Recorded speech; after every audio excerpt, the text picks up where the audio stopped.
Hello everyone, my name is Brendan Snyder. Thank you so much for joining me. As you can see, I've got my Billy Idol shirt. I've got a Billy Idol display on there. So today we are going to be taking a look at the brand new EP from the veteran punk rocker Billy Idol called the Roadside. So this just came out today, in fact, Friday, September 17th. So it's been first new music now that he has released in 7 years since this album here, Kings and Queens of the Underground. This is some really good stuff, but before we dive into all of it, if you're new to my channel and you haven't already hit the subscribe button, please click the button. Also leave a comment, hit like, all those things help support my channel. I would greatly appreciate it.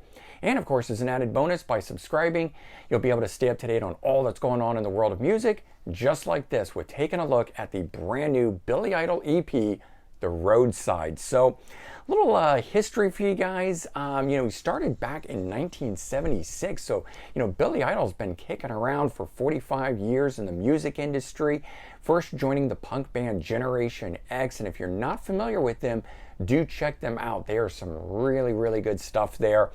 That's where he made his name, at least, and they released 3 studio albums before breaking up. And one of their final singles, Dancing With Myself, not a lot of people know, that was one of their songs before Billy Idol put it on his album and had a big hit with it, of course. And that just sent him on a meteoric rise in the 1980s, kicking everything off for him. He released his self-titled debut album in 1982 and featured the big hits White Wedding and Hot in the City on it. But it was actually his second studio album, Rebel Yell, that came out in 1983. Featured 4 huge hits on it: Rebel Yell, Eyes Without a Face, Flesh for Fantasy, and Catch My Fall. The album ultimately being certified double platinum, and Billy would continue his success over the rest of the 80s into the early 90s before taking an extended 12-year break from the music industry. He then returned in 2005 for The Devil's Playground, and he would again take a 9-year absence at that point from the industry before returning in 2014 with the Kings and Queens of the Underground, which is a fantastic album. I've always really liked it. But again, 7 long years until we get this, the brand new EP, The Roadside, which is what we want to talk about here. So while he's taken a lot of extended breaks here, his catalog and material has always been really high. This is no difference. This one here features 4 new songs on it, all originals. It's produced by Butch Walker, who's worked with Green Day, Weezer, but the reason I like him is not only does he come from the Marvelous 3, which a lot of you probably know him from, but he comes from the late 80s and early 90s glam band South Gang.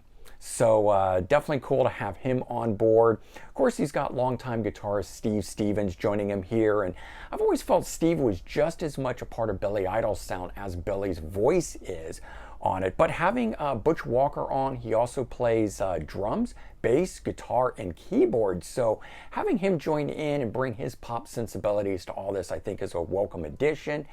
Billy sounds as good as ever, in my opinion. He still has his unmistakable punk sneer when he's singing on this. The sound of the EP is very classic, in my opinion. And for me, it's just what I want from a Billy Idol album, EP, song, whatever. My only letdown here is the fact that there's actually only 4 songs. I certainly would have welcomed a bit more. But let's talk about those 4 songs that are on this. Track 1 is called Rita Hayworth. It's a hard-driving rocker. It's got some big chanting chorus vocals on this thing, and of course, iconic guitar by Steve, along with him doing that famous ray gun thing he likes to do with it. If you've heard it, you know what I'm talking about. Track number 2, The Bitter Taste, is lyrically about his 1990 near-death experience when he crashed his motorcycle. This one here is really good. It's very similar in vein to Sweet 16, so if you know that song, this one fits right in with that. Track number 3 on here, You Don't Have to Kiss Me. This one's got a real cool 80s feel to it. Easily could have appeared on Rebel Yell, in my opinion. Just that nature of it. And track number 4, Baby Put Your Clothes Back On. This one here is maybe the most different track on the EP here, but still very fitting in terms of his typical mold and stylings that he does for his ballads. And I think it's a really nice way to wrap up the EP as well. So let's take a look at this. this. This is the front cover of it. And first thing I noticed with this is that black and white gray tone with the red lettering and everything, very similar to the last album, Kings and Queens of the Underground. So continuing that vibe and feel to it. I also like that he's put himself on the cover despite, you know, how old he has gotten and so forth. He is still owning that, being proud of that. You know, his face is still certainly one of the most iconic aspects of him. So that's the cover of it, of which I'm enjoying.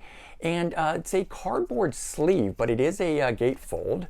There we go. And the inside of this is very similar to what he's done for his very best of collection. They put out a number of years back. Graphically, I should move my fingers out of the way, but he's got the road in it or the highway in it, that sort of stuff, and still there on the back side of it, listing the tracks. And so the booklet is in this part of it here. It's an inner sleeve part of it, and CD is in the opposite side. So there we have the picture of him again. No interior photos, just lyrically on here. And you got who recorded it, stuff like that, and then songwriting credits and things of that nature on it. But bottom line, the songs in this have a very classic feel to it, in my opinion, while still sounding fresh. Still sounds like he's moving forward. They could have easily been outtakes to the 1980 songs or albums that he did at that time. I think it's great to you know, hear Billy Idol doing these different styles all on one EP. You've got him doing the rock, pop, ballad, all mixed in on. It's really good. You know, from his last album, as I mentioned, Kings and Queens of the Underground, which I think was a very high water mark, this EP is continuing that, just making me crave more from him. I certainly hope this is just a taste of what's to come.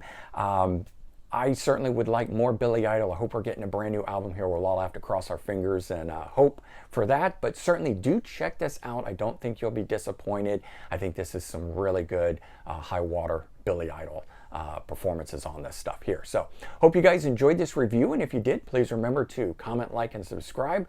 Let me know your thoughts. Hope everyone has a great day, and I'll talk to y'all real soon. Bye-bye.